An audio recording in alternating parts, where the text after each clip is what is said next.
जय श्री राम। जय श्री राम। आदरणीय श्रोतागण नमस्कार। आज मैं आप सभी के समक्ष एक ऐसे व्यक्ति के बारे में बात करने जा रहा हूँ जिसने सिख और हिंदू धर्म की रक्षा के लिए अपने प्राणों की आहुति तक दे दी थी, जिसका बलिदान हमारे इतिहास में एक महत्वपूर्ण स्थान रखता है।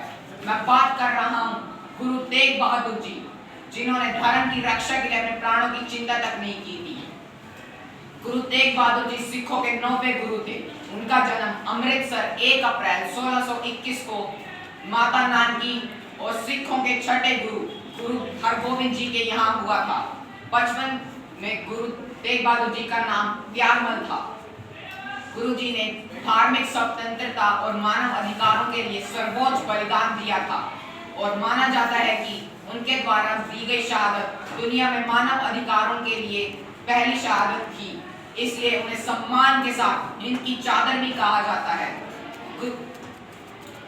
गुरु जी ने बिना किसी भेदभाव के अपने सभी धर्मों के अनुयायियों के अधिकारों की रक्षा की थी। गुरु जी अगस्त 1664 को सिखों के 9वें गुरु बने थे और उनका एक पुत्र भी था जिसका जन्म दिसंबर 1666 को हुआ था, जिसका नाम गोविंद राय रखा गया, जो कि भविष्य में जाकर सिखों का 10वां गुरु गोविंद सिंह जी के नाम से जाने गए। गुरु जी के समय में मुगल राज्य का राज था और दुष्ट मुगल राजा औरंगजेब बलपूर्वक लोगों को धर्म परिवर्तन के लिए मजबूर कर रहा था।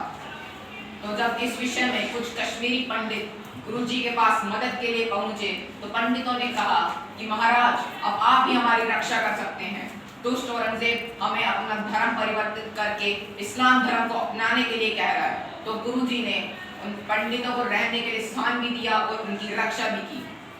और जब औरंगजेब को इस बात के बारे में पता चला तो उसने गुरु जी से कहा कि तुम इस्लाम धर्म को अपना लो, पर गुरु जी ने कहा कि हम अपना सिर कटवा सकते हैं पर केश नहीं। और इस पर औरंगजेब ने सबके सामने उनका सिर कटवा दिया और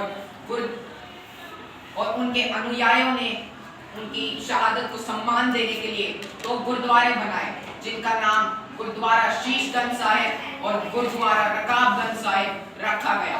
गुरु जी के इस बलिदान से हमें यह सीख मिलती है कि हमें अपने धार्मिक व सामाजिक विचारों के लिए प्राणों की आहुति देने की ताकत होनी चाहिए।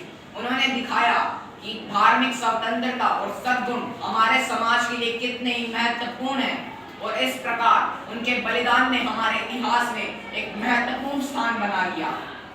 और यह हमें याद दिलाता है कि हमें अपने निष्कलंक आदर्शों के साथ अपना जीवन व्यतीत करना चाहिए और उनका बलिदान हम सभी के लिए प्रेरणा स्रोत होना चाहिए। धन्यवाद।